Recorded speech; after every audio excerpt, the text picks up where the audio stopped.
Hola, ¿qué tal? Soy Nadia Robles, soy directora de Coordinación de Programas Nacionales en la Comisión Nacional contra las Adicciones. En el marco del Día Internacional de la Lucha contra el Uso Indebido y el Tráfico Ilícito de Drogas, la Oficina de las Naciones Unidas contra la Droga y el Delito impulsa más que nunca políticas integrales de drogas, que sean sensibles al ciclo de vida, que sean apegadas a los derechos humanos, además que sean congruentes con los objetivos del desarrollo sostenible y por supuesto que mantengan una perspectiva de género. En este sentido, el día de hoy les traemos el programa Mujeres y Consumo de Drogas, que reúne a diversos especialistas en la materia, todas ellas destacadas en distintos ámbitos, en la academia, en el servicio público y en la investigación. En primer lugar, tenemos a la doctora María Elena Medina Mora, ella es investigadora del Instituto Nacional de Psiquiatría. A la doctora Lourdes Quintero, ella es psiquiatra y está adscrita al Instituto Mexicano del Seguro Social. Tenemos también a la licenciada Alejandra Rubio, ella es la directora de la Línea de la Vida en CONADIC. Tenemos también a la doctora Carmen Fernández, que es la directora general de los Centros de Integración Juvenil. Además, contaremos con la participación de la doctora Angélica Ospina, ella es docente e investigadora del CIDE. Y finalmente, pero no menos importante, a la licenciada María Elena Ramos, que es la directora de la Organización de la Sociedad Civil Compañeros, que hace trabajo en materia de reducción de daños.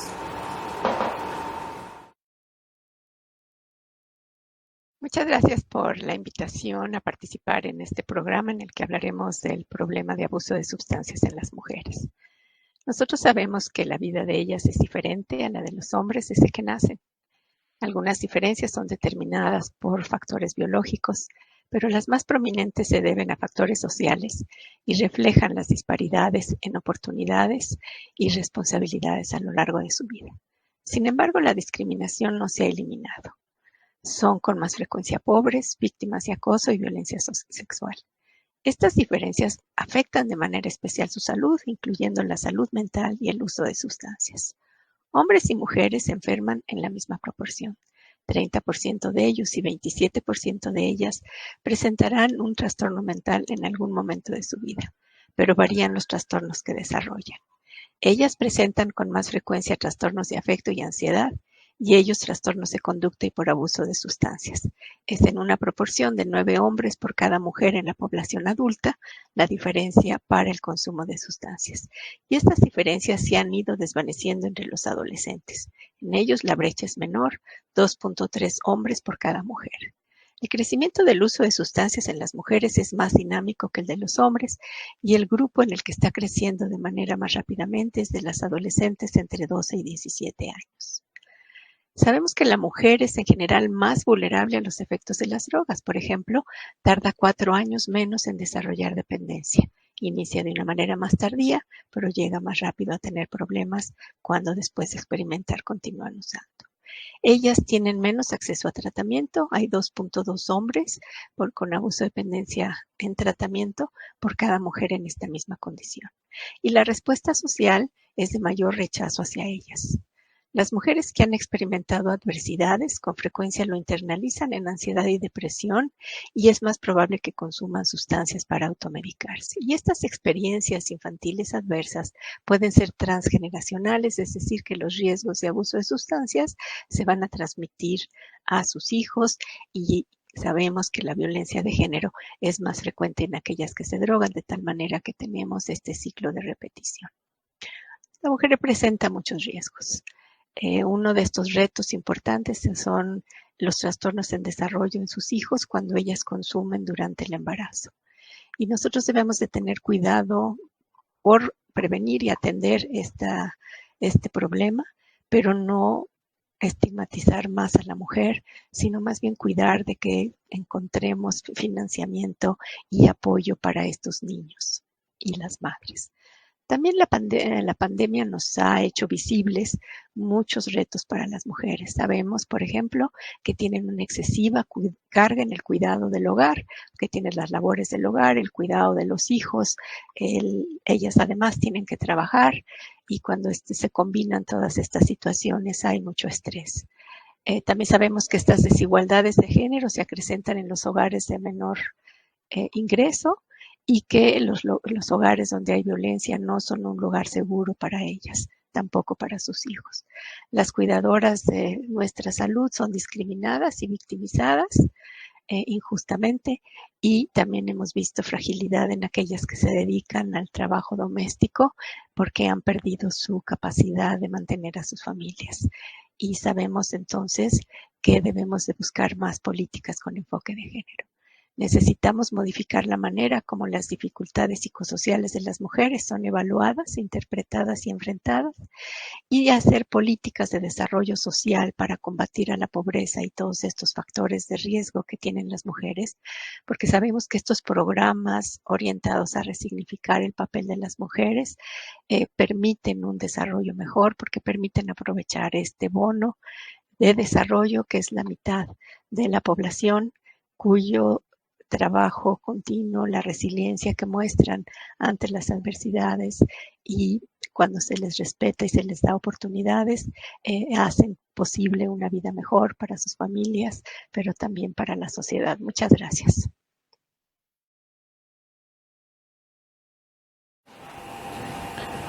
Buenas tardes, soy Lourdes Quintero, médico psiquiatra y médico psiquiatra y soy persona de la diversidad sexogenérica. Soy una persona trans no binaria. Les voy a hablar el día de hoy sobre los factores que influyen en el consumo de sustancias en la población de la diversidad sexogenérica.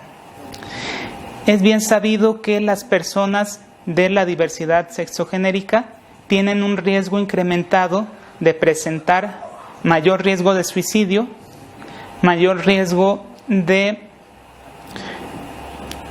enfermedades o trastornos mentales y también mayor riesgo de consumo de sustancias. De hecho, muchos estudios demuestran que hay un riesgo incrementado del consumo de sustancias en la población LGBTI.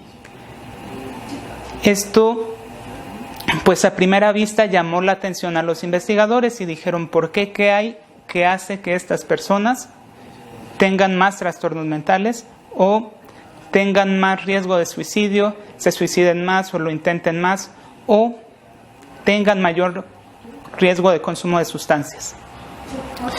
Y se vio que, primero, no era algo que era exclusivo de este grupo, sino de otros grupos que también tienen mayor riesgo de suicidio y mayor riesgo de trastornos mentales, consumo de sustancias, etc. Y que no era algo que fuera exclusivamente o que fuera algo que viniera de una cuestión genética, más bien una cuestión social.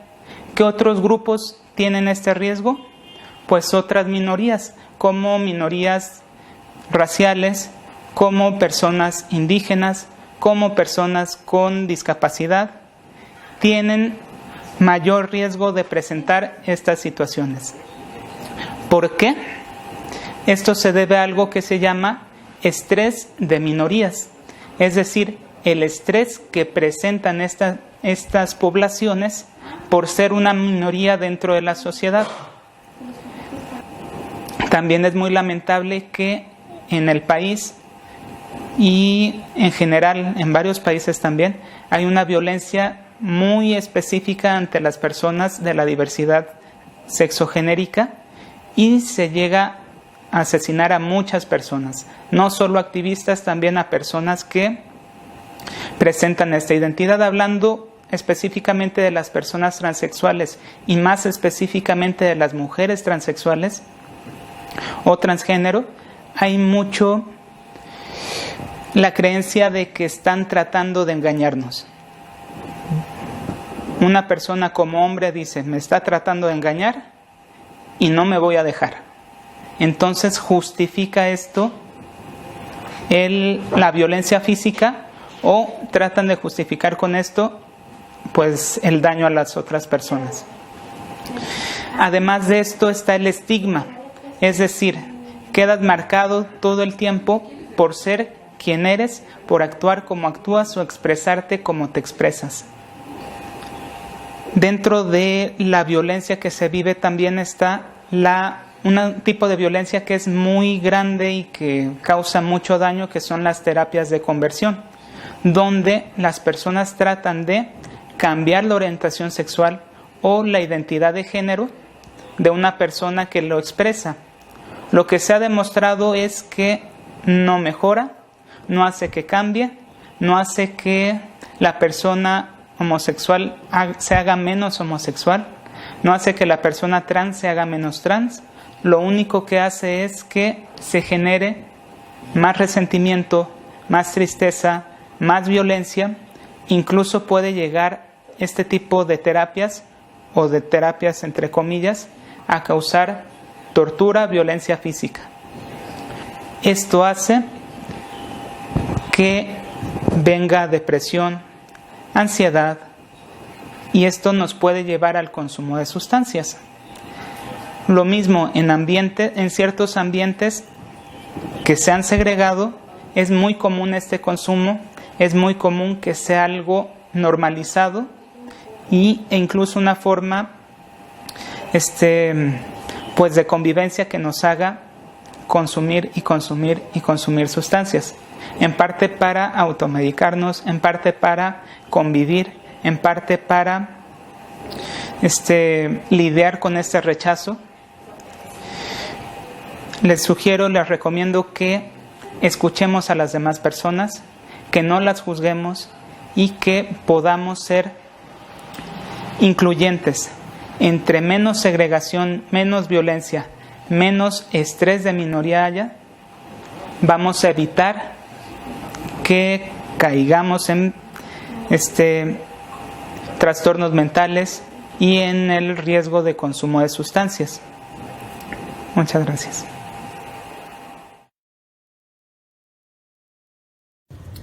Hola, ¿qué tal? Muy buenos días. Mi nombre es Alejandra Rubio y soy la directora de la Línea de la Vida de la Comisión Nacional contra las Adicciones. Agradezco mucho la invitación para ser parte de la conmemoración del Día Internacional contra el Uso Indebido y el Tráfico Ilícito de Sustancias, que celebra año con año la Oficina de las Naciones Unidas contra la Droga y el Delito. Bueno, pues en esta ocasión quisiera compartirles un poco más de qué es la Línea de la Vida. Seguramente muchos de ustedes han escuchado la Línea de la Vida en spots de radio, en spots de televisión, en redes sociales, pero quiero aprovechar esta ocasión justo para contarles un poco más acerca de lo que hace el equipo de la Línea de la Vida. Bueno, pues la Línea de la Vida justo tiene como objetivo principal dar una atención de calidad y calidez a la población mexicana en temas no solo de consumo de sustancias. Si bien ese fue nuestro objetivo principal en años anteriores, actualmente también atendemos cuestiones que tienen que ver con la salud mental, identificando que el tema de la salud mental ha ido tomando cada vez un lugar más importante en la población mexicana. Entonces, en el marco de la Estrategia Nacional para la Prevención de las Adicciones, en la cual somos el punto de contacto con la población, es que también estamos haciendo tanto actividades relacionadas con el consumo de sustancias como actividades relacionadas con la salud mental. Bueno, las características de la Línea de la Vida en cuanto a nuestro equipo, bueno, es que somos más mujeres que hombres, somos un equipo integrado por 63 asesores, todos ellos capacitados, todos ellos profesionales y profesionistas. Somos alrededor de 50 trabajadores sociales, un poco más de 15 psicólogos clínicos y pues bueno, los principios que guían la Línea de la Vida, cada una de nuestras actividades debe apegarse a los principios de pluralidad, de inclusión, de aceptación y de no discriminación. Estos principios están vigentes y permanentes en cada una de las actividades que realiza nuestro equipo.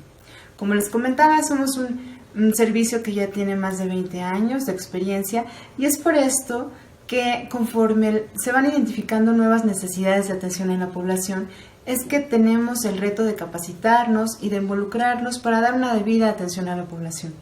Además del tema de salud mental y a raíz de la pandemia que estamos viviendo en relación con el COVID-19, también actualmente incorporamos a nuestras actividades el tema de violencia. Como ustedes saben y como han escuchado, pues diversos organismos internacionales, las experiencias de otros países han llamado nuestra atención a que el tema de violencia, principalmente la violencia intrafamiliar, ha aumentado significativamente en esta etapa de confinamiento que estamos viviendo. Gracias a las otras instituciones dentro de la Secretaría de Salud, nos capacitó el Centro Nacional de Equidad de Género y Salud Reproductiva, y pues bueno, afortunadamente y gracias a esta capacitación es como estamos apoyando también a muchas mujeres, y además no solo mujeres, sino también niños, ya que la Línea de la Vida en breve formará parte de una estrategia nacional para atender las violencias tanto de mujeres como de niños, niñas y adolescentes. Esto en alianza evidentemente con otros servicios de atención como el 911. Para cada una de las actividades que realizamos, bueno, pues contamos con protocolos definidos, protocolos previamente elaborados conforme a las características que vamos detectando en la demanda de atención que tenemos. Somos un servicio multicanal. ¿Por qué multicanal? Porque además de la atención telefónica, también damos atención vía redes sociales, considerando que, pues bueno, nuestra intención también es llegar a la mayor cantidad de jóvenes que podamos, y como sabemos, pues los jóvenes prefieren en muchas ocasiones las redes sociales a la atención telefónica. Es por esto que también atendemos vía redes sociales, utilizamos el Twitter, el Facebook, y también nos llegan muchísimos casos vía correo electrónico. A cada una de las solicitudes que nos hacen llegar, pues les damos una debida atención y un debido seguimiento, porque nuestra intención es que después de que tenemos alguna intervención con alguna persona, se le va a realizar una llamada o un correo de seguimiento. Pues bueno, la Línea de la Vida ha participado en diversas contingencias. Las últimas han sido la contingencia que tuvimos en relación con el virus H1N1, los sismos de 2017 y más recientemente la que estamos viviendo en relación con el COVID-19. Esto con el apoyo de varias instancias como los Centros de Integración Juvenil, el Consejo Ciudadano de la Ciudad de México, el Centro Nacional de Equidad de Género y Salud Reproductiva, el DIF de la Ciudad de México y otras organizaciones de la sociedad civil como el FENAPSIME y muchas otras instituciones han apoyado a la Línea de la Vida, lo cual agradecemos muchísimo. Esto nos ha permitido dar importantes resultados. Por ejemplo, les puedo comentar que en el último corte que realizamos y que coincide con las diferentes etapas de la pandemia que estamos enfrentando, pues bueno, la Línea de la Vida pudo atender alrededor de 14,000 personas. Quiero comentarles que, al contrario a los pronósticos, conforme a las estadísticas que usualmente manejamos en la Línea de la Vida, en esta ocasión y en este último periodo que coincide con el confinamiento, pues hemos atendido a más hombres que mujeres. Esto llama nuestra atención, ya que usualmente éramos un servicio de atención que recibía una mayor demanda de mujeres. Sin embargo, en estos últimos meses, en estas últimas semanas, pues hemos identificado que cada vez hay más hombres que se preocupan tanto por su salud mental como por el tema de las adicciones. Hay hombres que nos están llamando principalmente porque, bueno, en el confinamiento están teniendo algunos problemas con su pareja, algunos problemas con sus hijos, pero también porque están muy estresados por el tema del conflicto laboral. Pues bueno, esta es a grandes rasgos lo que es la Línea de la Vida. Tengan por seguro que cada persona que llama a la Línea de la Vida se le atiende con empatía. Se trata de buscar una mejor, de apoyarlos debidamente, de ayudarlos a que entre un equipo encontremos una solución al problema que están viviendo. Y pues bueno, la Línea de la Vida sigue a sus órdenes las 24 horas de los 365 días del año. Muchas gracias. Hoy conmemoramos el Día Internacional de la Lucha contra el Uso Indebido y Tráfico Ilícito de Drogas. Me tocará hablarles en esta ocasión de las adicciones y las mujeres. Las mujeres, en todo el proceso desde la producción hasta el consumo de drogas, estamos en desventaja. Muchas mujeres entran al narcomenudeo a invitación de la pareja, otras para mantener a los hijos. Muchas van a dar a la cárcel, otras mueren en el proceso. En la parte de consumo, de igual forma, los riesgos para consumir drogas, el inicio de consumo, el mantenimiento de consumo, es afectada por la pareja o por el grupo de pares. En la adolescencia, en nuestro país, ya los adolescentes, mujeres y hombres consumen por igual. Son invitadas muchas veces por este grupo de pares y la mujer adulta muchas veces por la pareja. Tanto consume en su inicio como se mantiene. Tenemos la desventaja que adquirimos más rápidamente la dependencia y además las consecuencias son muchas más dañinas para la salud y por encima de esto, pues acuden menos mujeres a tratamiento que hombres. Los hombres van ayudados por otras mujeres, su pareja, su madre, su hermana, su tía, y las mujeres generalmente no tienen ese apoyo. Las mujeres sufren el estigma, las mujeres sufren esta violencia de género.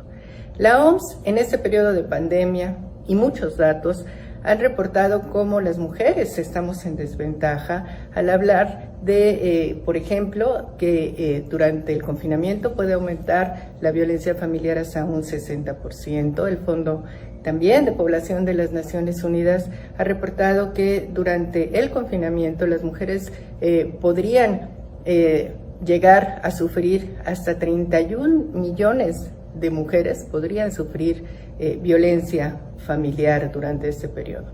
Los servicios de 911 de nuestro país pues han reportado más de 130,000 llamadas por violencia familiar. El Secretariado Ejecutivo de Seguridad Pública también ha reportado 230,000 llamadas por violencia familiar. El Consejo Ciudadano de la Ciudad de México, de igual forma, ha reportado un 70% más de llamadas por violencia familiar. Otros datos de consumo los tenemos en una investigación durante el mes de mayo que realizó el Instituto Nacional de Psiquiatría, que muestra claramente el aumento de consumo de alcohol, el triple en las mujeres, el doble en los hombres, y todos sabemos que eso lleva a también procesos de mayor violencia en la vida familiar. En centros de integración juvenil hemos detectado el aumento de alcohol también y de consumo de drogas, y varios pacientes han recaído en el consumo de drogas y son atendidos en los centros, muchos de ellos a distancia. Tenemos un gran porcentaje de atención terapéutica en línea. Hemos sumado esfuerzos con los servicios de atención psiquiátrica, con el Consejo Nacional contra las Adicciones. Claramente se ve el aumento en el número de llamadas, muchos en WhatsApp, y vemos, por ejemplo, en los servicios de línea de la vida, que estamos atendiendo 30 líneas de estos servicios, pues que son mayoritariamente mujeres las que llaman, el 30% con estrés y ansiedad aguda.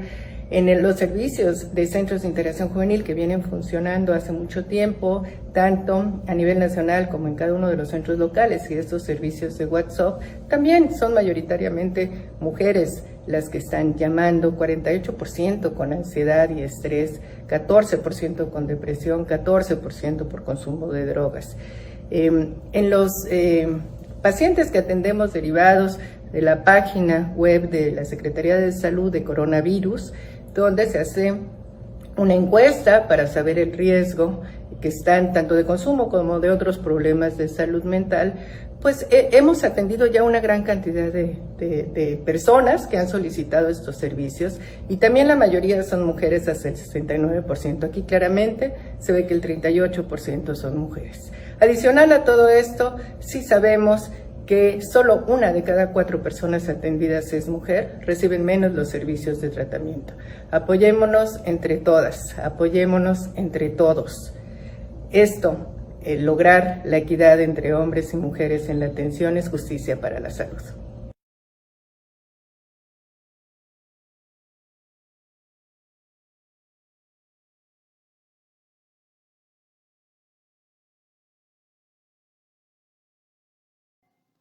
Buenas tardes, soy Angélica Ospina, soy profesora investigadora del programa de política de drogas del CIDE Región Centro y soy miembro de la Red Mexicana de Reducción de Daños Redundantes.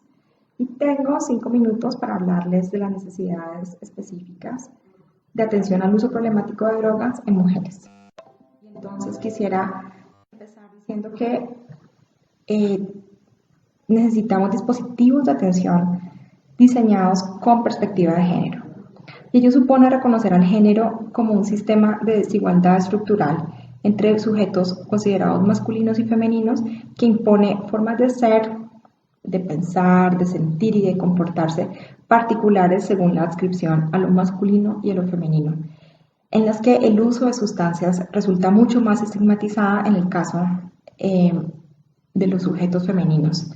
Y en esa medida, los dispositivos de tratamiento requieren poner en el centro el tema de las violencias y particularmente de la violencia de género, de cómo hombres y mujeres son expuestos de maneras diferenciadas a estas violencias y cómo responden a ellas, y cómo el uso problemático de drogas está relacionado con esas experiencias de violencia.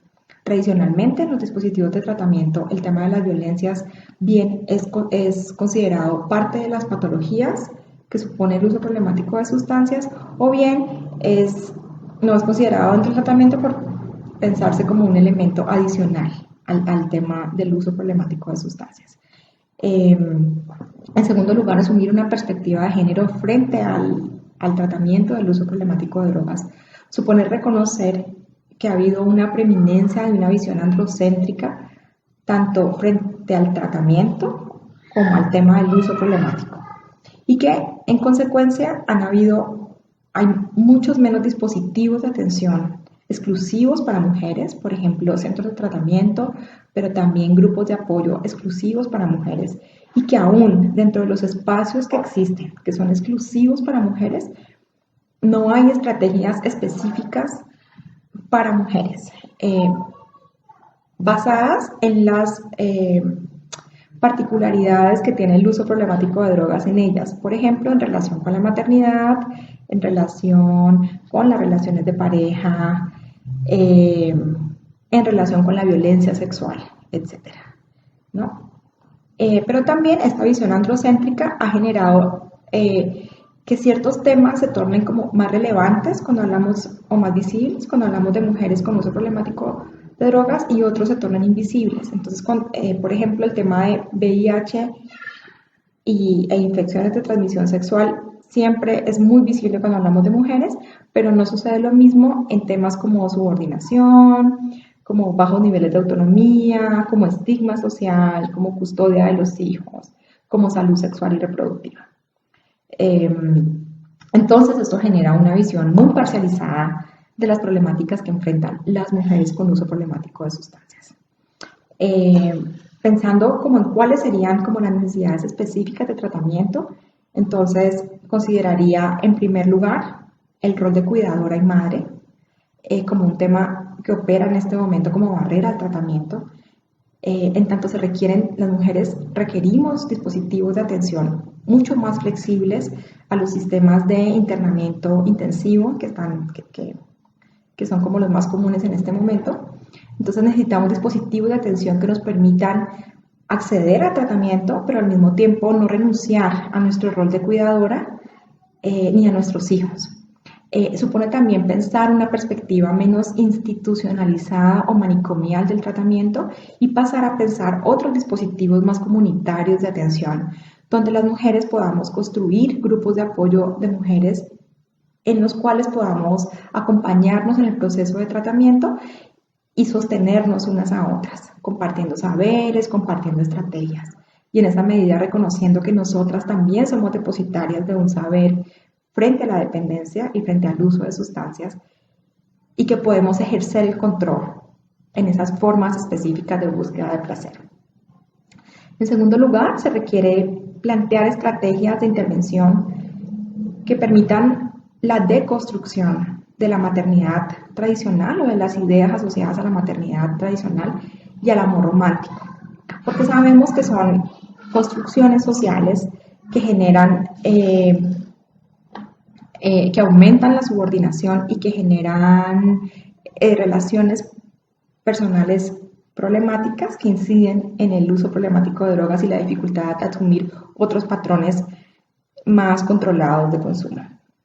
En tercer lugar, supone considerar el tema de la salud sexual y reproductiva dentro del esquema de tratamiento. Entonces supone que las mujeres tengamos acceso a servicios integrales de salud sexual y reproductiva, métodos anticonceptivos, información adecuada, pero también atención al embarazo, aún en nuestra condición de uso de sustancias, ¿no? Necesitamos recibir información verídica sobre el uso de sustancias y el embarazo. Necesitamos recibir atención de calidad al momento del parto, libre de estigma y discriminación por nuestra condición de uso de sustancias, y las mujeres con uso problemático de sustancias en condiciones de vulnerabilidad necesitan un mayor acompañamiento del Estado de manera que puedan ejercer su maternidad de forma segura y que la separación de sus hijos no sea la única intervención posible del Estado para garantizar la seguridad de los niños y niñas. Además, se requiere trabajar en el tema del estigma y la discriminación. Sabemos que las mujeres usuarias de drogas son transgresoras del sistema de género y en esa medida son mucho más castigadas en comparación con sus compañeros hombres. Y el estigma y la discriminación hacia las mujeres genera efectos particulares en esas mujeres. Por ejemplo, genera mayor erosión de las redes de apoyo, expulsiones tempranas del hogar, separaciones de la familia y de los hijos, mucha más exposición a violencia sexual, pero también a violencias de todo tipo, golpes, violencia en la pareja. Y en esa medida ofrecer la oportunidad de construir estos estigmas es necesario para que las mujeres podamos construir narrativas de nosotras mismas que permitan también reposicionarnos en nuestra relación con las sustancias y desde ese reposicionamiento construir otros patrones de uso que no estén centrados en la dependencia o el uso problemático. Muchísimas gracias.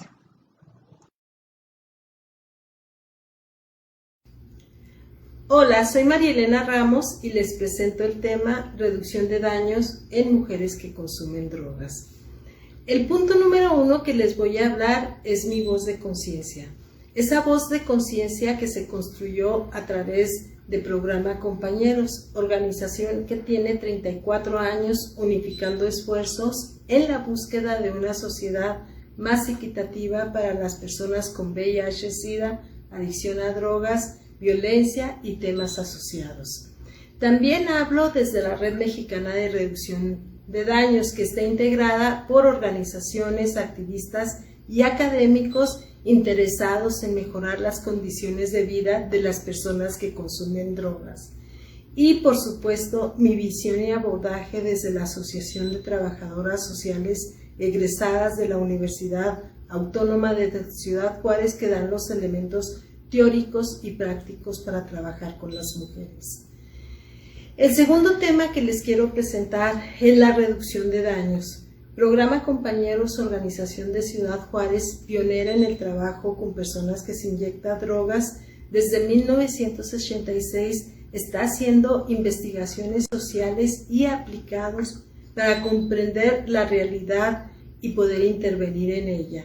También hemos usado mucho el sentido común y el poder atrevernos a hacer las cosas. Y uno de los elementos fundamentales de este planteamiento de reducción de daños es que las voces de las personas, en este caso de las mujeres, nos dan esa puerta de entrada a hacer un trabajo efectivo. Y quiero traer aquí a Verónica, que es una joven que un día me dijo: ¿sabe qué, jefa? Estoy hasta la madre, quiero quebrar, ya estuvo, no aguanto más violencia, humillación, dolor, tristeza, si no quiebro, me muero.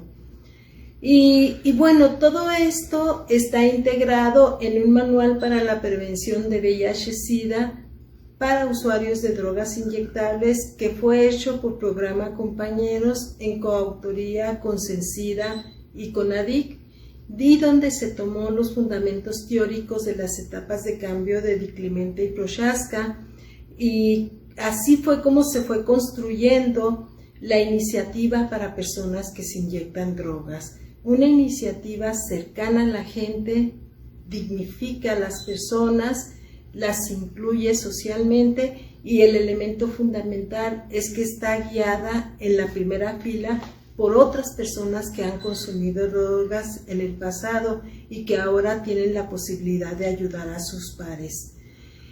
La tercera situación que les quiero hablar es precisamente de esas mujeres que utilizan el cuerpo como un medio para conseguir drogas, ese cuerpo dañado, ese cuerpo enfermo, ese cuerpo que venden, ese cuerpo que duele y lastima.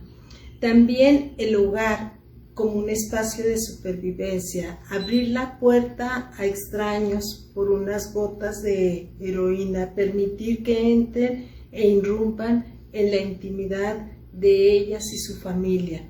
Y estas mujeres también son víctimas de violencia por la pareja, violencia por la familia, los amigos, las instituciones y la comunidad. Estas mujeres viven en pobreza, tienen pocas oportunidades de desarrollo, viven en marginación e insalubridad, son explotadas, se inyectan en lugares peligrosos, tienen sobredosis y tienen hijos que nacen con síndrome de abstinencia. Estos cambios que las hacen vulnerables se deben a factores micro y factores macro. Y en los factores vemos que afectan la esfera física, social, política y económica. Y bueno, el último de los temas es esa deuda pendiente que tenemos con las mujeres en su atención. Y para eso me voy a referir simple al posicionamiento de reducción de daños de la Redumex y a dos puntos importantes. El segundo, donde se exige que se establezca una política de reducción de daños con perspectiva de género para atender las necesidades particulares de las mujeres, necesidades de salud ginecológica, guardería para los niños y programas de rehabilitación con perspectiva de género. Y el tercero, que es acceder a tratamientos libres de estigma y discriminación para VIH, para virus de hepatitis C, para tuberculosis, y ahora ante la pandemia de COVID también es importante incluir aspectos que den respuesta a esta nueva situación de salud. Y bueno, pues termino dándoles las gracias por atenderme, por darse el tiempo de ver este video y por supuesto agradecer a la Secretaría de Salud y a la CONADIC por esta oportunidad.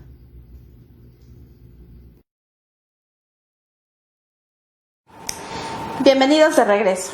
Esperamos que esta información les haya resultado muy interesante y de mucha utilidad. Ahora continuaremos con el segundo bloque de nuestro programa. En primer lugar tendremos a la licenciada Montserrat Lobaco. Ella es directora de prevención en la Comisión Nacional contra las Adicciones. Continuaremos con la doctora Lorena Rodríguez Bores, que es la secretaria técnica del CONSAME. Y finalmente tendremos a la maestra Diana Tejadilla. Ella es directora de normatividad también en el CONSAME. Adelante. Hola, ¿qué tal? Mi nombre es Montserrat Lobaco Sánchez, soy directora de Prevención, Desarrollo Comunitario y Operación en la Comisión Nacional contra las Adicciones y hoy platicaremos sobre retos para la prevención de adicciones con perspectiva de género. Comencemos revisando con lo que sí contamos ya en nuestro país y que se ha ido abonando a todos los programas de prevención. Por ejemplo, la mayoría de los programas preventivos se centran en disminuir los factores de riesgo y fortalecer los factores de protección. Generalmente los programas de prevención utilizan un enfoque de salud pública, de promoción a la salud, con aspectos sociocognitivos y a raíz del cambio de administración con un enfoque distinto, con un nuevo paradigma, se está fortaleciendo las acciones que tienen que ver con reducción del riesgo, el cual es muy importante para esta administración y lo voy a enfatizar. Aquí se busca que las personas ya mayores de edad puedan hacer uso de su derecho de libre decisión sobre consumir o no sustancias psicoactivas, no perdiendo de vista la protección que se tiene que hacer a los menores de edad. Y también dentro de los programas de prevención se está impulsando lo que tiene que ver con el desarrollo comunitario. Tradicionalmente la prevención de adicciones se había hecho focalizando principalmente al individuo. Aquí lo que se busca es poder modificar el contexto comunitario donde las personas se están desarrollando. También hemos ido aprendiendo a lo largo de la prevención que todas las estrategias tienen que ser enfocadas de acuerdo a los grupos etarios. No es lo mismo hablarle a niños de 3 a 5 años de edad que hablarles a chavos que tienen 15, 19 años de edad. Por eso es que los tenemos que adecuar a los diferentes rangos de edad. Anteriormente se había focalizado la prevención sobre todo en la población de 12 a 17 años de edad. Las estadísticas, las más recientes, lo que es la encuesta de consumo de adicciones de alcohol, tabaco y otras drogas de del 2016 nos muestra que ya tenemos población de 10 años consumiendo sustancia. Si queremos hacer prevención, tenemos que llegar antes de esos 10 años de edad como tal. También hemos aprendido los diferentes niveles de prevención, que son el universal, el selectivo y el indicado, cada uno con determinados contenidos, técnicas y estrategias para poder mostrar efectividad. Y de lo más reciente que se ha logrado ya consolidar en nuestro país es el trabajo de acuerdo al contexto donde se desarrolle. Generalmente la mayor parte de las acciones van focalizadas en el sector escolar, pero aquí podemos incidir desde el jardín de niños, primarias, secundarias, preparatorias, universidades, el trabajo que podamos hacer de darles herramientas a los profesionistas para que nos ayuden en el ámbito de salud va a ser diferente del ámbito escolar. E indudablemente se ha estado reforzando el trabajo que tiene que ver con el contexto laboral. Por cambios en la dinámica familiar, la mayoría de la población mexicana, padres y madres de familia, casi no asisten a las juntas cuando los traen los docentes para hablar de lo que está pasando con sus hijos. El ámbito laboral es una oportunidad para podernos acercar con ellos, como padres y responsables de menores de edad, pero también como trabajadores. Actualmente la CONADI está haciendo un trabajo intenso en la zona norte del país, sobre todo en las maquiladoras, para prevenir el consumo de metanfetaminas en la población laboral. Y también se ha estado trabajando con personas privadas de su libertad o en situación de reclusión. Y debemos de poner énfasis en lo que está ocurriendo en los últimos años. La mayor parte de los adolescentes, de los jóvenes, se encuentran en las redes sociales y este es un nuevo contexto donde podemos trabajar también la prevención. Se han desarrollado varios proyectos que están enfocados a tratar determinado tipo de sustancia como el tabaco. De hecho, durante la contingencia, la CONADI se enfocó en hablar de este sistema de vapeo, de administración de nicotina, porque ponía a la población más vulnerable para poder en algún momento dado padecer del coronavirus como tal. También durante la etapa de contingencia se han tenido reportes de consumo de alcohol adulterado asociado a varios decesos en algunos municipios. Se sigue trabajando en los inhalables, que son más parte del centro del país, en la marihuana, cocaína, crack, en opiáceos que están muy focalizados en el norte y, como les decía, metanfetaminas que ya han dejado de estar en la parte norte y las tenemos en el occidente y en el norte. También los programas de prevención se han focalizado a poblaciones que presentan algún tipo de vulnerabilidad, como el caso de los jornaleros agrícolas, la población de migrantes, tanto en los migrantes que son propios del país como los que vienen de Centro, Sudamérica y de otros países, en adolescentes en conflictos con la ley, en personas privadas de su libertad, que al dar programas de prevención estamos haciendo que sea posible que ejerzan su derecho a la salud.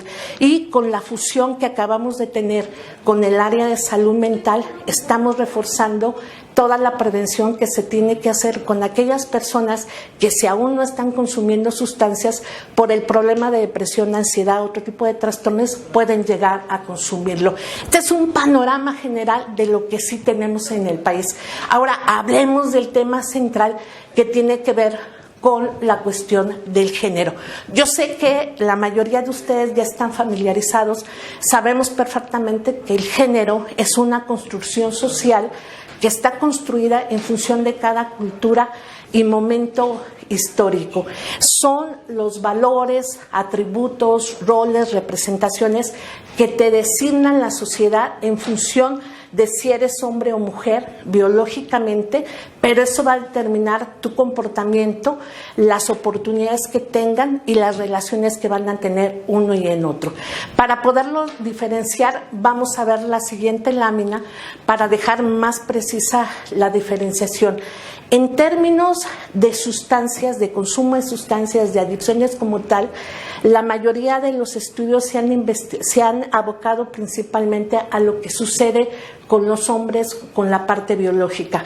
Hace pocas décadas que se comenzaron a meter ya a estudiar en lo que sucede en la mujer desde la parte biológica. Pero tenemos que hacer una distinción muy puntual entre lo que es sexo y género.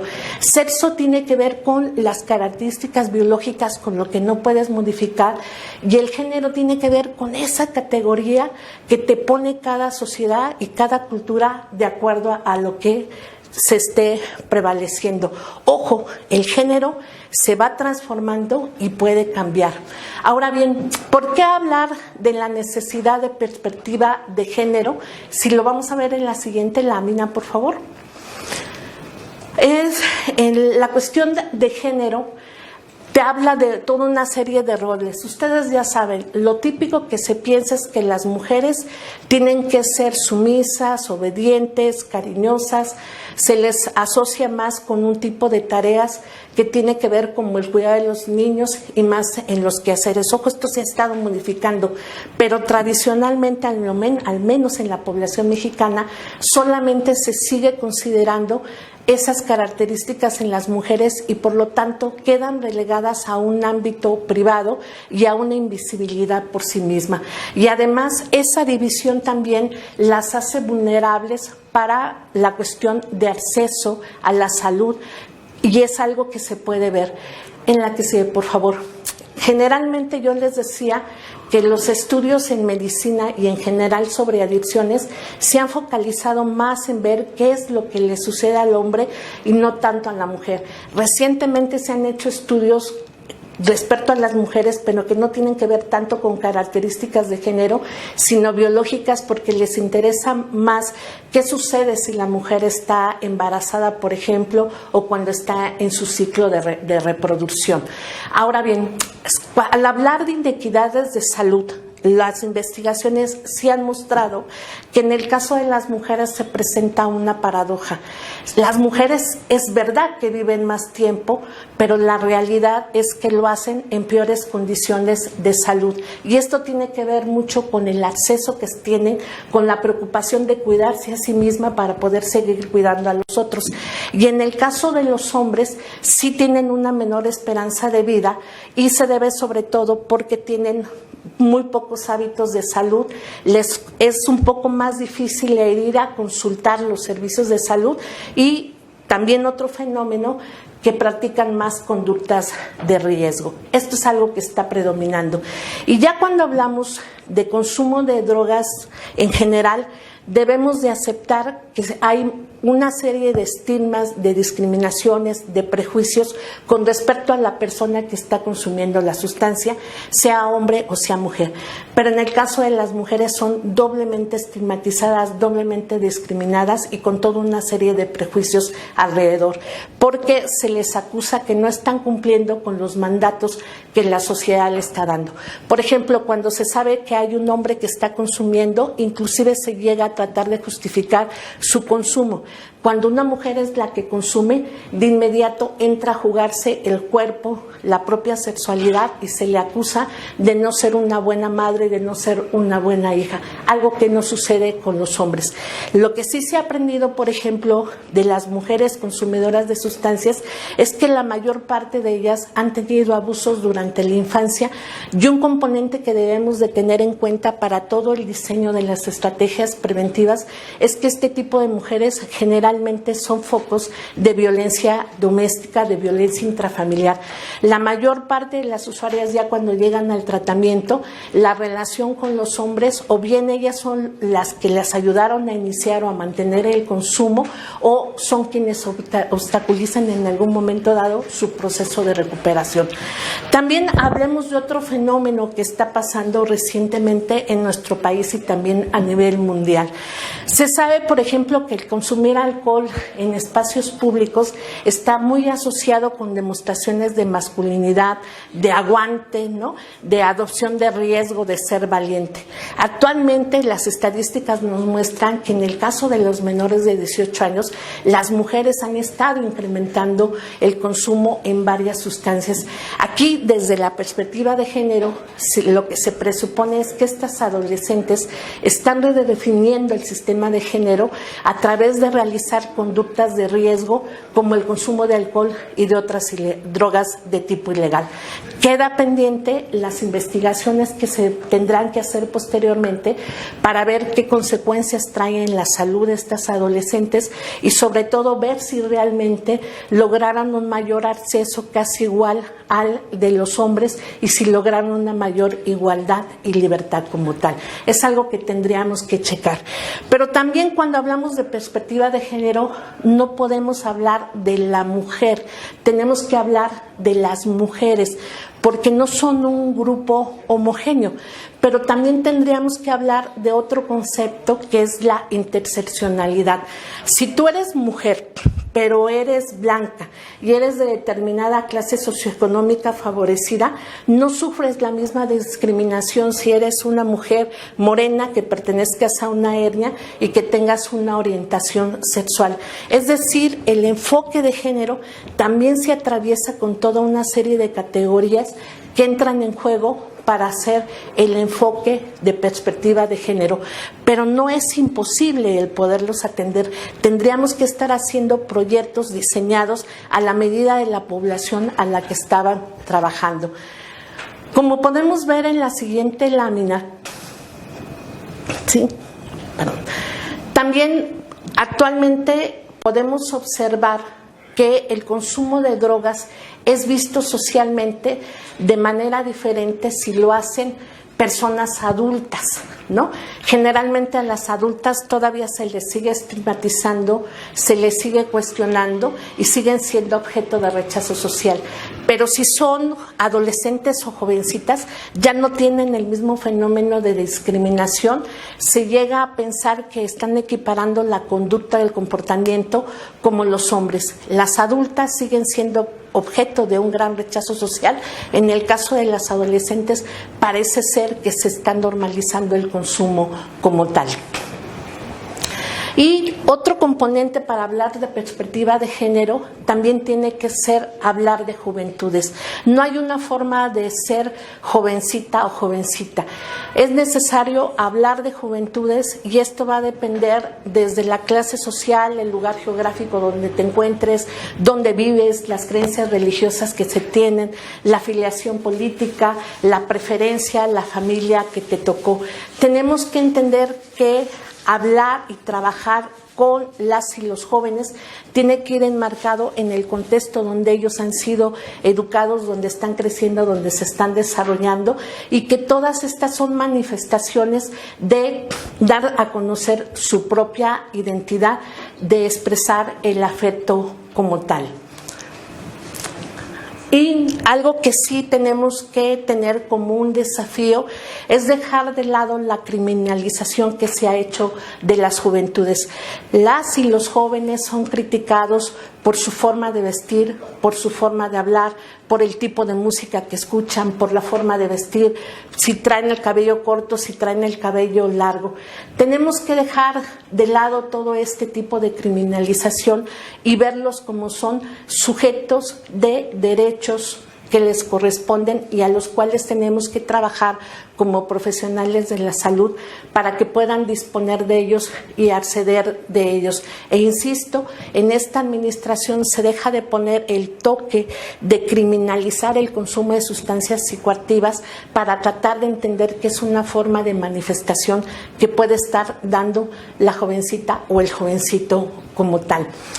Y también otro componente que tenemos que incorporar como un reto para la prevención con perspectiva de género son las tecnologías de la información. Generalmente la población adulta ha tendido a satanizar el que los jóvenes estén utilizando las redes sociales, que utilicen el iPad, el celular. Y lo que se les olvida, ¿no?, es que realmente estas tecnologías son una forma de crear comunidad, de comunicarse, de organizarse entre ellos, de poder manifestar su enojo, su aprobación. Los adultos generalmente tienden a decir que las redes sociales hacen que las y los jóvenes se aíslen, que no convivan y que no interactúen. Y esto yo se los quisiera poner con un ejemplo muy reciente que tuvimos en nuestro país.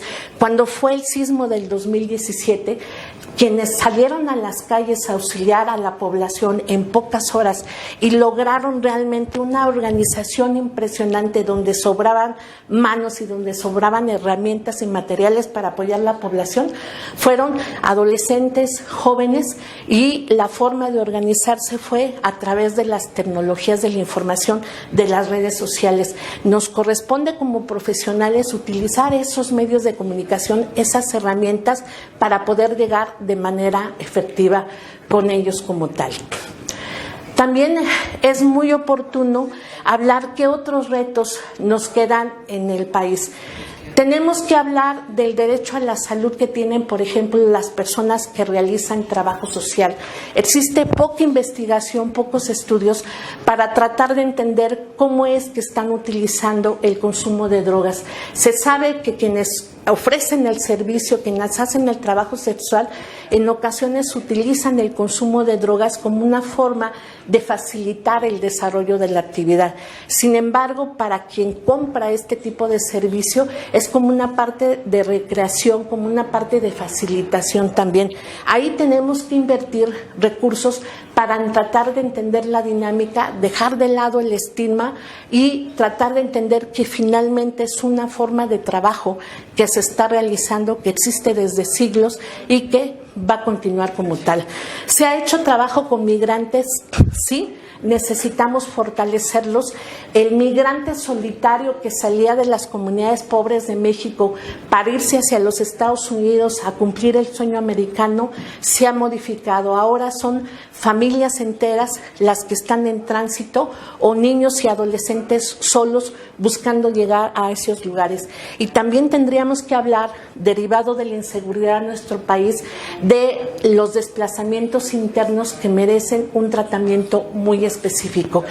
Otra población a la cual le debemos toda una tarea para poder trabajar con la prevención con perspectiva de género es a toda la comunidad lésbico, gay, bisexual, transexual, transgénero, queer, porque en ellos se conoce que hay consumo de sustancias, pero habría que tratar de entender por qué se da este consumo de sustancias. ¿Está asociado a la conducta sexual como tal, a la orientación, o tiene que ver más con problemas a nivel de salud mental? Es su derecho el poder acceder a estos recursos de salud, y que si en algún momento dado alguno de ellos decide utilizar la droga como una forma de expresión, se le den las medidas de reducción de riesgo pertinentes que les permitan no llegar a desarrollar una adicción como tal. De las otras personas que también tenemos que ver son la comunidad indígena. En México existen más de 61 etnias, tienen usos y costumbres, y anteriormente estaban muy enfocadas al consumo de alcohol. Ahorita ya encontramos consumo de metanfetaminas en algunos de ellos. Tendríamos que buscar estrategias efectivas para poder llegar a ellos y que realmente no se le vea como algo imposible de llegar a captar. Ellos utilizan mucho la tradición oral para hacer toda una combinación de la información que necesitan llegar. Esta es una tarea que México tiene todavía como tarea y que necesitamos, insisto, llegar con esquemas preventivos para hacerlo adecuadamente. Y lo mismo sucede con las personas en situación de calle. Ya no es el niño, el adolescente el que se aleja de la familia, ahora traemos familias. Este tipo de poblaciones que les menciono generalmente son objeto de trabajo de organizaciones de la sociedad civil. Aquí, en esta administración, lo que se está buscando es que se hagan esfuerzos para sumar lo que hacen estas organizaciones de la sociedad civil con las diferentes instancias de la administración pública, porque nos queda claro que tienen derecho a la salud y que necesitan estrategias, técnicas y contenidos diseñados de acuerdo a sus características. Y finalmente, algo que también queda como tarea para que realmente sea más eficaz esta perspectiva de género es que desde que están en la etapa infantil, desde que son niños, niñas, tenemos que trabajar esta perspectiva de género para que puedan realmente crecer como sujetos libres y autónomos. Si ustedes revisan las investigaciones, estudios, hemos aprendido de tratamiento para mujeres usuarias de sustancias.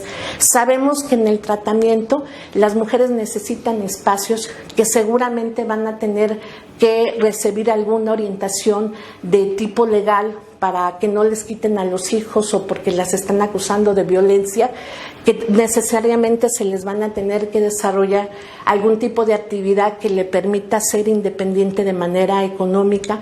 Se sabe que las mujeres tardan más en llegar a tratamiento que los hombres, que tienen menos adherencia terapéutica porque son más exigidas, que cuando hay una recaída salen más rápidamente. Se conoce mucho en la parte del tratamiento como tal, en la prevención. Necesitamos seguir redoblando esos esfuerzos.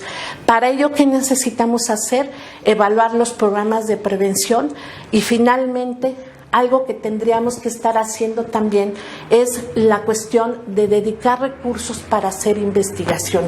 Hay que indagar realmente si las mujeres adolescentes están consumiendo con esos tipos de conductas muy parecidas a los hombres para ser iguales a ellos. A lo mejor quieren manifestar otro tipo de situación y no necesariamente ser iguales a ellos.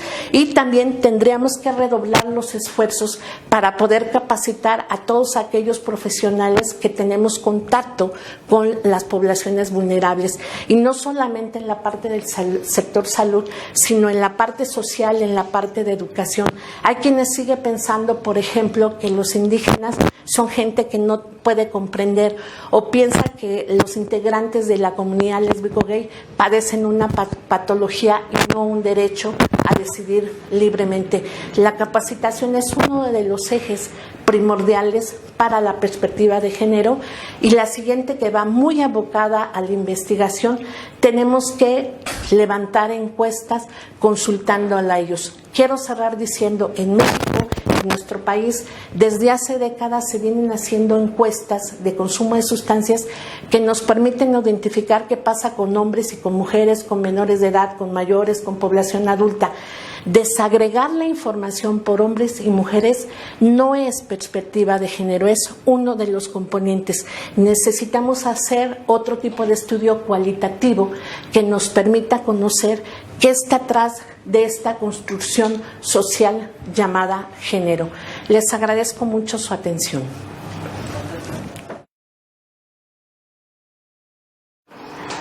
Hola, ¿qué tal? Mi nombre es Lorena Rodríguez Bores Ramírez, soy secretaria técnica del Consejo Nacional de Salud Mental y hoy, en el día de la conmemoración del Día Internacional de la Lucha contra el Uso Indebido y Tráfico Ilícito de Drogas, vamos a platicar acerca de la salud mental y las mujeres.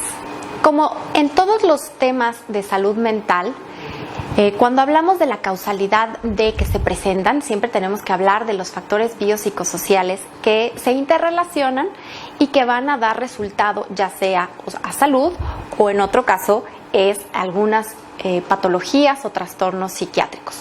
Dentro de estos están los factores biológicos, los factores psicosociales y los factores culturales. Algunos de los elementos psicosociales que ponen a las mujeres en franca desventaja es que en general muchas veces constituyen una fuerza laboral no remunerada o no bien remunerada. Además, sabemos que existe una brecha económica importante en la que muchas veces tienen un bajo ingreso económico en comparación con los hombres. También es importante mencionar que las mujeres son víctimas de violencia mucho más frecuentemente que los hombres, así como tienen o son menos proclives a tener factores protectores como es la educación, como servicios médicos, servicios sociales que puedan ser de apoyo para enfrentar todas estas situaciones. Asimismo, esto afectaría el bajo nivel de reporte en caso de que empiecen a tener sintomatología depresiva o sintomatología de algún problema de salud mental y eso podría tener un impacto en sus consecuencias. Asimismo, es muy importante cuando hablamos de salud mental y mujeres tomar en cuenta algo que es el ciclo reproductivo. Otro de los elementos importantes psicosociales es el tema de que muchas mujeres, no importa la edad que tengan, van a tener a veces el rol de cuidadoras y eso genera muchísimo estrés y muchísima presión sobre las mujeres. Esto puede representar un riesgo de desarrollar tanto depresión como otros riesgos de colapso y afectar en su salud mental. Asimismo, porque, como sabemos, las mujeres que son cuidadoras representan también una fuerza importante en el sistema de salud no reconocida y no remunerada. Dentro de los factores biológicos que influyen en la salud mental y las mujeres, es importante mencionar las diferencias que existen a nivel cerebral entre hombres y mujeres, que van desde diferencias anatómicas, pero también diferencias funcionales. Por ejemplo, en la habilidad verbal, en la habilidad visoespacial, en las que las mujeres, de acuerdo a los resultados neuropsicológicos, nosotros tenemos mayor ventaja sobre los hombres. También debemos mencionar que existen receptores de las hormonas sexuales a nivel cerebral que van a ingerir o más bien van a tener un efecto sobre los neurotransmisores y sobre los diferentes receptores de diferentes sistemas que actúan a nivel del sistema nervioso central y eso tendrá un impacto sobre la salud mental y la aparición de sintomatología o en su caso de psicopatología, es decir, de enfermedad mental. Dentro de la epidemiología de enfermedades psiquiátricas vemos grandes diferencias, sobre todo en la presentación de diversas entidades de condiciones de salud mental, específicamente en depresión y en ansiedad, donde es mucho más prevalente este tipo de trastornos en las mujeres que en los hombres. También en los trastornos por estrés vemos también quizá alguna relación por el tema de violencia o algún otro tipo de exposición a estresores y es mucho más frecuente el trastorno por estrés postraumático en mujeres, así como los trastornos de conducta alimentaria y algunos trastornos del desarrollo.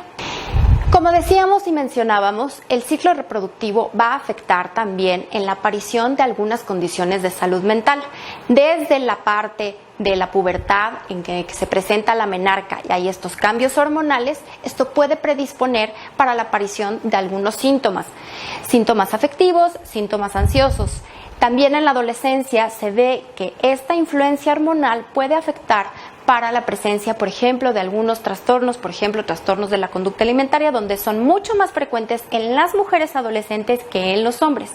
Asimismo, en la edad reproductiva, donde se presentan otro tipo de trastornos que también van a ser más prevalentes en las mujeres. Obviamente, en el embarazo, por ser una condición fisiológica exclusiva de las mujeres, esto va a influir en la aparición de algunas patologías o enfermedad mental en las mujeres.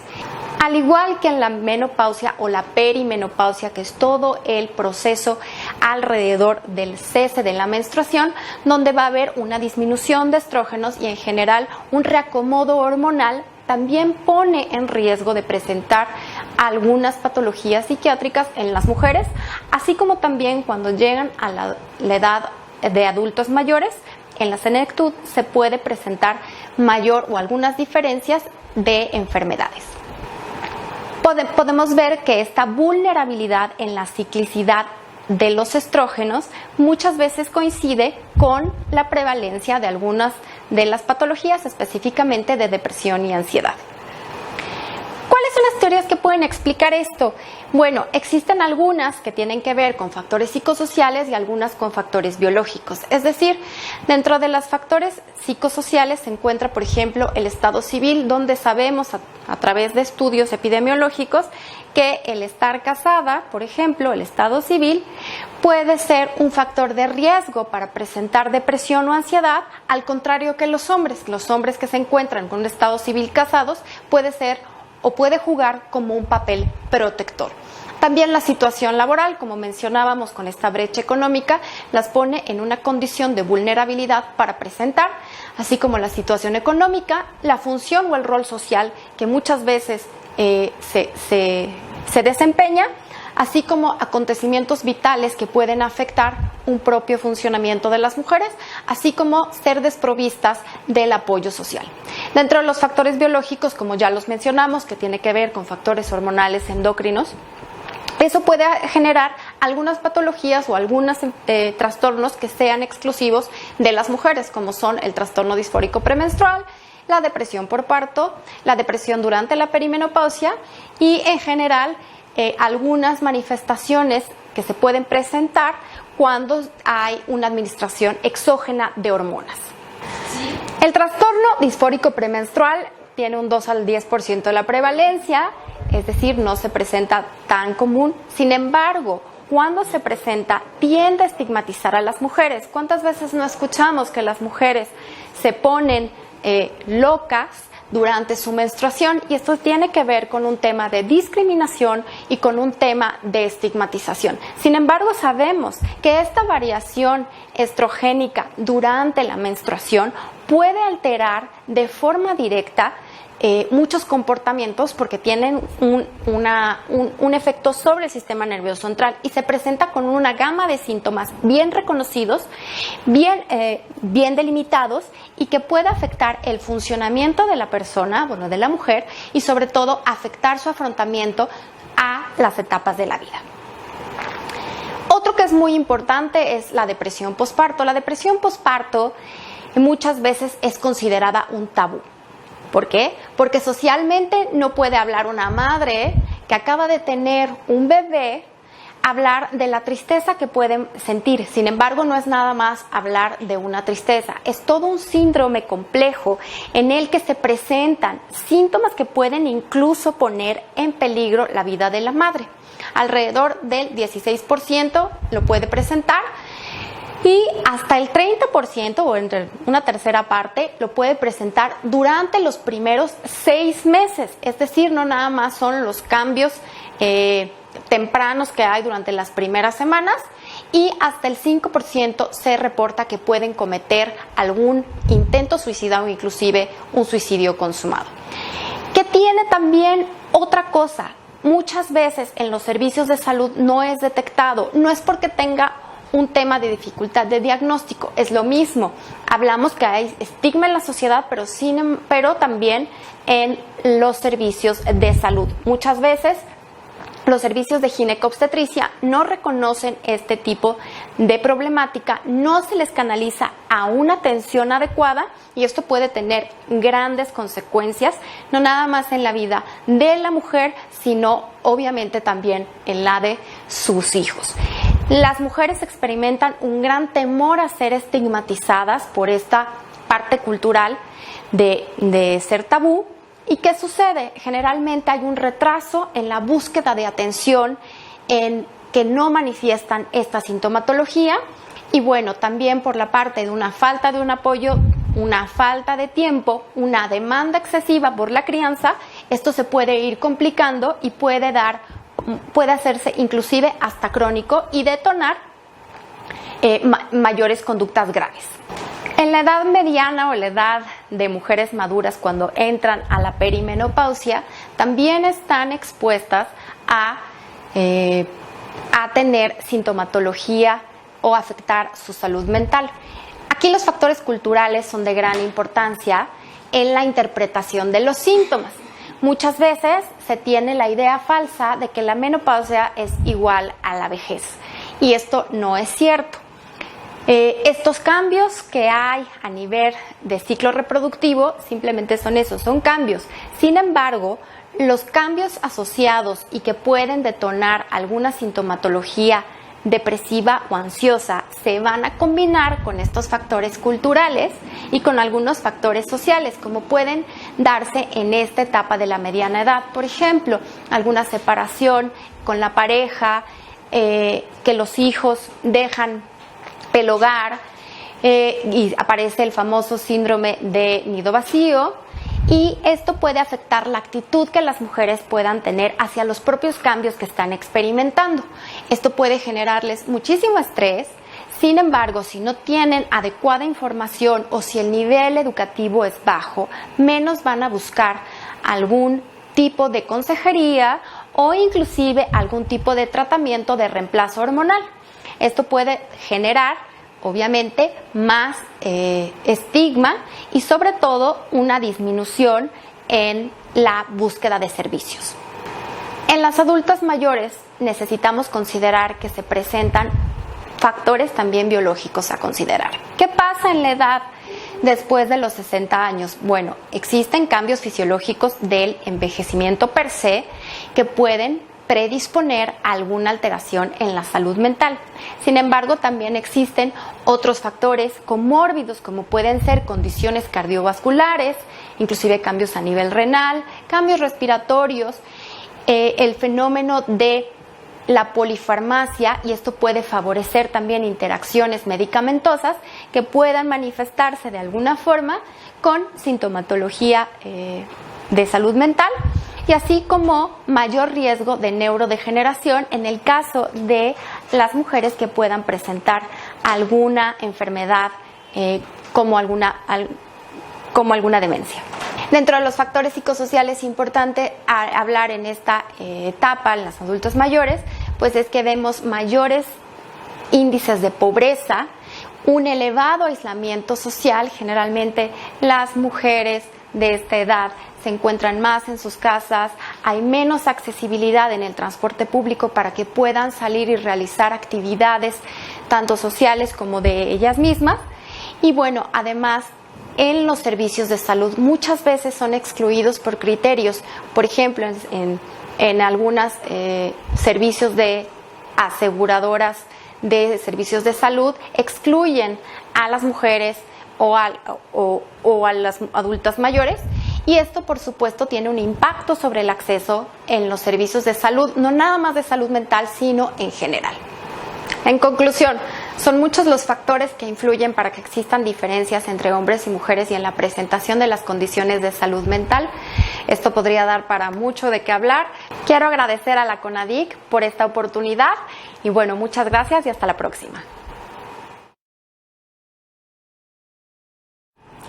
Hola, ¿qué tal? Mi nombre es Diana Tejadilla Orozco, soy directora de Normatividad y Coordinación Institucional en el Secretariado Técnico del Consejo Nacional de Salud Mental y hoy vamos a platicar de mujeres y suicidio. Quisiera comenzar primero con unas definiciones básicas que a lo mejor muchos conocen pero otros no. La primera es la definición de salud, que no es otra cosa que un estado de completo bienestar físico, mental y social. Es decir, como seres biopsicosociales, hay factores en estas tres esferas que están influyendo para que tengamos una salud. De esta definición de salud se deriva la definición de salud mental, que implica el que en este estado de bienestar el individuo pueda desarrollar sus propias habilidades, hacer frente al estrés común del día a día, para trabajar en ser productivo y generar algo no solamente a nivel económico, sino en las diferentes etapas de su vida o esferas de su vida, y que además es capaz de contribuir a su comunidad, ayudar a los otros. Como les mencionaba, este modelo biopsicosocial va a tener, digamos que componentes, tanto factores protectores como factores de riesgo en las tres esferas, en la biológica, en la mental y en la social. Esto quiere decir que tenemos que cuidar diversos aspectos de las tres esferas. Por ejemplo, en la esfera biológica tenemos que tener cuidado con cómo es que estamos alimentando nuestro cuerpo, cómo lo estamos oxigenando, cómo lo estamos hidratando y qué tanto estamos descansando. Son hábitos generales que todos podemos utilizar en nuestra casa, en nuestro sitio en el que estamos, para mejorar y para disminuir estos factores de riesgo. A nivel mental es muy importante también revisar o cuidar estos pequeños componentes que nos pueden ayudar o afectar si no los cuidamos, y serían, por ejemplo, el hecho de recordar que las crisis son temporales, como en el caso que estamos viviendo ahora. Es una crisis grande, pero es temporal y va a pasar, y si utilizamos nuestras herramientas va a pasar más rápido. Otro punto importante es que tenemos que vivir en el presente, activar nuestras habilidades o las cosas que sabemos y podemos hacer en el aquí y el ahora.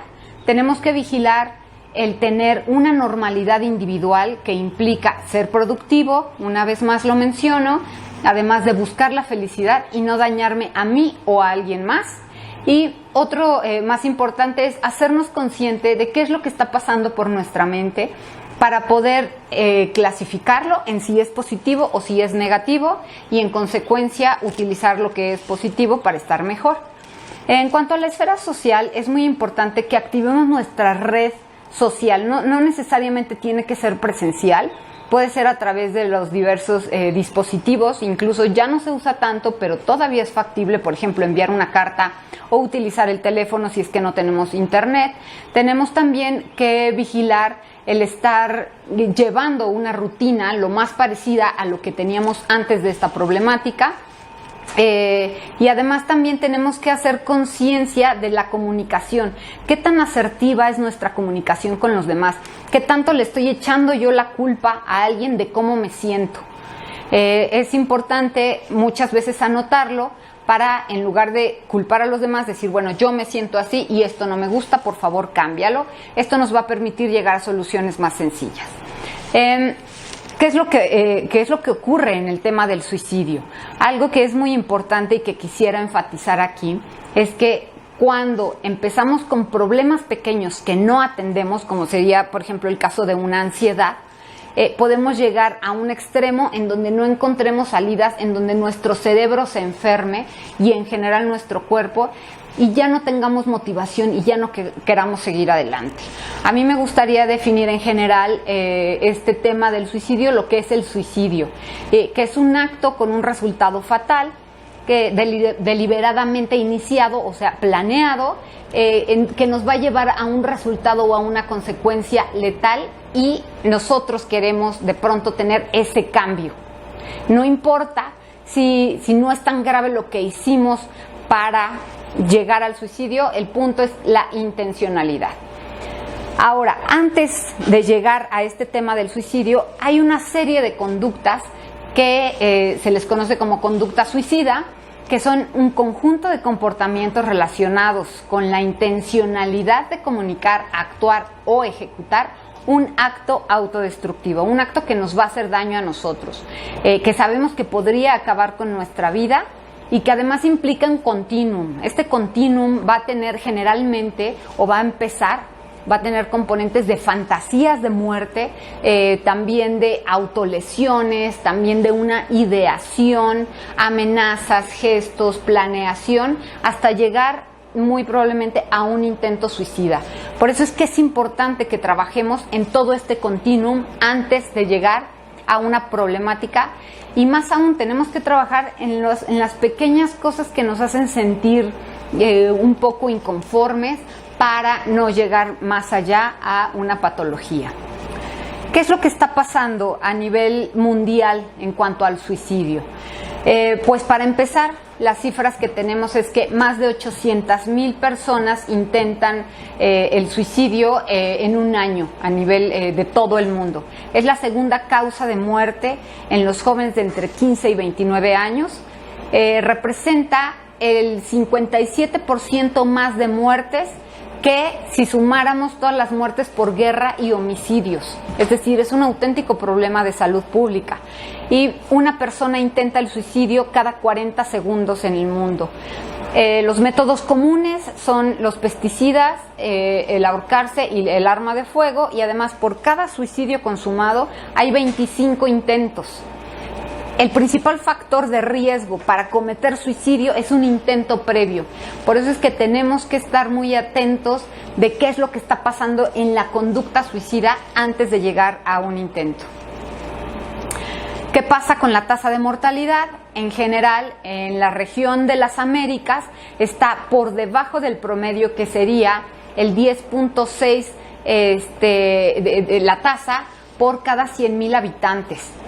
Es decir, en las Américas estamos por debajo del promedio. La gente podríamos decir que no se está suicidando tanto, pero esto no quiere decir que no sea algo grave y un problema de salud, puesto que con que una persona lo intente o lo haga ya es un gran problema y tenemos que sensibilizarnos ante esto.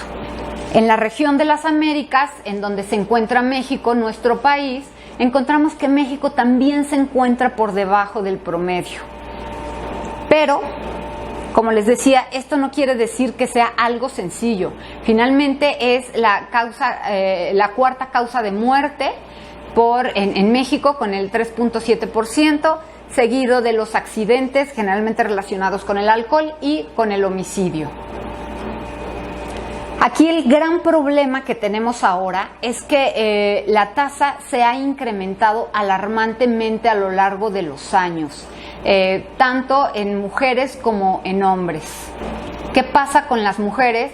Aquí se puede observar, en general, esta es la población total, por entidad federativa, y encontramos que Chihuahua es el que tiene la tasa más alta con un 11.4 por cada 100,000 habitantes, y de ahí, bueno, viene Yucatán, Aguascalientes, Campeche, etcétera, y algunos de estos estados han hecho o han implementado estrategias para contrarrestar este problema de salud pública que es el suicidio, pero no es suficiente. Tenemos que trabajar en conjunto y tenemos que homologar estas estrategias a nivel nacional. En cuanto a las mujeres, este 3.7% que les comentaba antes, sabemos que de cada 10 suicidios, 8 los cometen los hombres y 2 las mujeres, que igualmente es alarmante.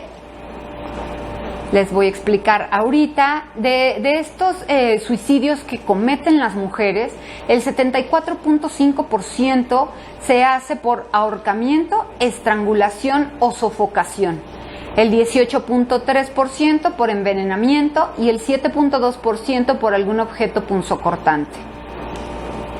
Sabemos también que el grupo de edad más vulnerable es el de 15 a 19 años, es decir, por cada 10 mujeres que cometen suicidio, 4 de estas están en el rango de entre 15 y 19 años. Todo esto, aunado a una gran desinformación, a de pronto no tener una alfabetización en salud mental, como les decía, para atender estas problemáticas pequeñas desde el inicio, desde que estamos pequeñitos, nos lleva a generar una serie, como sociedad, a generar una serie de mitos sobre el suicidio. Por ejemplo, se cree que el preguntar a alguien sobre suicidio puede incitarlo a hacerlo. Esto se sabe que no es cierto. También se cree que quien se quiere suicidar no lo dice. Sabemos que la mayoría de las personas que cometen el suicidio vienen avisando desde antes, vienen dando señales que sin querer, como no tenemos la preparación o el conocimiento, no alcanzamos a ver, no alcanzamos a detectar. También se cree que quien expresa su deseo de suicidarse nunca lo hará. Como les decía, generalmente las personas que cometen el suicidio avisan desde antes, están diciendo algo y enviando señales. También otro de los mitos es que el suicidio es impulsivo y la mayoría no avisa. Es lo mismo, sí avisan, generalmente hay señales. Un mito más es que se suicidan solo las personas con graves problemas. No necesariamente, y finalmente creo que no somos quien para juzgar qué es un grave problema o no, cuando el sufrimiento y el dolor finalmente es igual de intenso para una persona que tiene un grave problema o para alguna que no lo tiene. Y un mito más es que quien intenta el suicidio no desea morir, sino lo lograría. Esta es una mentira. Finalmente el suicidio es un acto de autodestrucción. Hay diferentes factores de riesgo y estos factores de riesgo implicarían un conjunto de dificultades que van a afectar la vida de la persona. Es decir, todas las cosas que juegan en contra de esa persona que está sufriendo son factores de riesgo. Se pueden dividir estos factores de riesgo en climáticos, sociales, culturales, biológicos, económicos, psicológicos y geográficos. Vemos una vez más que somos seres biopsicosociales y entonces siempre estamos influyendo en estas esferas. Un ejemplo es que de esta problemática multifactorial es el caso del estilo de vida. Sabemos que en el grupo de edad de 16 a 30, las razones o los motivos principales para intentar el suicidio es que haya problemas con las relaciones interpersonales. Generalmente suele ser una problemática de pareja. También la adicción a Internet es uno de los factores que puede influir. El uso de alcohol y drogas, la nutrición y los patrones dietéticos. Recientemente también se sabe que ciertos patrones de movimiento pueden estar influyendo. En el caso del grupo de 30 a 65 años, está presente el factor de riesgo del abuso de alcohol y drogas, el estrés laboral y el sedentarismo. Y en el caso de los mayores de 65 son una vez más las relaciones interpersonales. Se sabe que tenemos que activar nuestras redes de apoyo de amigos, nuestras redes sociales, porque es un factor protector, y también la nutrición y los patrones dietéticos. Por otra parte, algunos de los componentes que están afectando o que están contribuyendo a que se dé una conducta suicida tiene que ver con, a nivel social, por ejemplo, el rol que juegan las mujeres.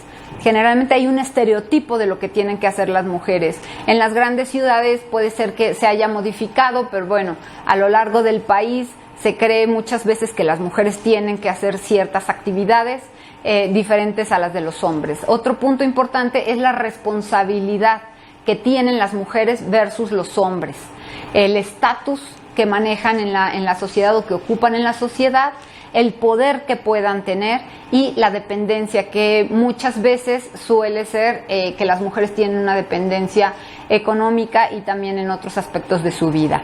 A nivel biológico, influye mucho la carga de los ciclos hormonales que podemos presentar, la fuerza, por ejemplo, que hay cosas que no tenemos tanta fuerza como los hombres, y de pronto esto puede ser un factor para que seamos vulnerables o para que las violencias se ejerzan. Como les decía, este factor hormonal también va a modificar cómo se comporta nuestro cerebro y cómo se secretan o no diferentes tipos de neurotransmisores, provocando con esto que haya alguna problemática o alguna patología o algún riesgo de tener una patología más alta. Se conoce también que los intentos de suicidio de las mujeres se tienden a ver como si no fuera tan importante o como si fueran una herramienta para manipular, y además se sabe que hay más mujeres que intentan el suicidio versus los hombres. Hace un momento les mencionaba que este es un problema de salud pública. ¿Y eso qué quiere decir? Es importante entenderlo y esquematizarlo así, porque de otra manera no lo vamos a poder contrarrestar.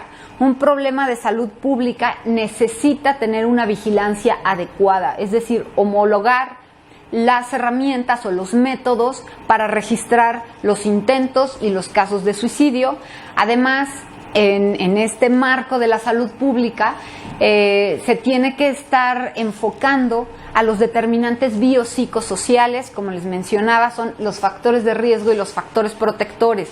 Cuando intentamos atender ya la conducta suicida o el suicidio en sí, ya vamos un poco tarde. Tenemos que hacer énfasis en trabajar desde antes en estos factores protectores, en estos factores de riesgo. Otro punto importante del marco de la salud pública es que se tienen que desarrollar y evaluar intervenciones que realmente sean eficaces para la mayoría de la población. Por eso la importancia de homologar estos cuadros y estas estrategias. Y el cuarto punto importante del marco de la salud pública es que se tienen que ejecutar masivamente las estrategias que realmente funcionen. ¿Para qué? Pues para poder estar ejecutando prácticas más eficaces que lleven a la solución de esta problemática. Algunas de las estrategias de prevención, o en general las estrategias de prevención, deben de contar con diferentes rubros. Por ejemplo, sistemas de salud adecuados, que la gente esté capacitada, el personal de salud sepa qué hacer en un caso de un intento. Además, a nivel social tenemos que educarnos, tenemos que conocer más de esta problemática. Y tenemos que llevar a la comunidad acciones de autocuidado, temas que nos permitan conocer si estamos ante un potencial caso de suicidio y qué es lo que podríamos hacer, a dónde podemos recurrir. Otro punto más que tienen que contener estas estrategias de prevención son las de las relaciones sociales. Muchas veces no sabemos cómo relacionarnos con nuestra familia, nuestro núcleo más cercano, con los vecinos, con nuestra comunidad y en general con la población. Y a nivel individual hay algo que puede desencadenar o que puede generar o considerarse como un factor de riesgo es que haya algunos problemas de salud mental, que también haya pérdida del trabajo o problemas en el trabajo. De pronto también el dolor crónico, se ha visto que personas que no pueden ya controlar esto, pues puede generar el suicidio. Y además historia familiar, que haya algunos antecedentes de personas que en nuestra familia ya han tenido un intento o un suicidio consumado. También puede ser, así como los factores genéticos, como les mencionaba, somos biopsicosociales y tenemos que estar cuidando todos estos factores. No quiere decir que sea determinante, pero sí puede ser un factor de riesgo. Así pues, tenemos que tener bien claro que necesitamos trabajar en conjunto con las diferentes instancias encargadas de la sociedad para poder llegar a estrategias adecuadas. Algo muy importante es que esta problemática se tiene que considerar a la atención en torno al paciente, en torno a la educación y en torno a cómo es que estamos comportándonos en la sociedad. Un punto importante en el caso de los intentos de suicidio es que no basta con curar las heridas o con que si alguien tenga un intento, llevarlo al hospital para que le laven el estómago o para que curen los cortes que haya hecho. La atención en el caso del suicidio tiene mucho que ver con terapia psicológica. Necesitamos llevar un tratamiento y además darle un seguimiento, porque como les decía, un intento previo es el principal factor de riesgo para que alguien cometa un suicidio. Es importante que estemos activando diferentes códigos y estrategias en las escuelas, en los hospitales, en la comunidad en general, para saber qué hacer en caso del suicidio. Es importante que estemos haciendo énfasis en las campañas que puedan favorecer la sana convivencia familiar, las adecuadas estrategias de crianza con los niños, y que sigamos dando un seguimiento. No es una problemática sencilla y por tanto tenemos que tratarla como tal, como lo que es un problema de salud pública. Todos somos responsables de y todos podemos contribuir como sociedad. Así pues, tenemos entonces que trabajar en redes de servicios, en donde se pueda apoyar a la ejecución de los programas de promoción y de prevención, en donde se puedan fortalecer las vías de atención, incluyendo la referencia y contrarreferencia, no dejar simplemente a los pacientes a su suerte o mandarlos a donde teóricamente los tienen que atender, pero sin llevar un seguimiento, en donde se pueda proporcionar tratamiento y atención a la comunidad, sobre todo estas actividades de autocuidado, cosas sencillas que todos podemos hacer todos los días.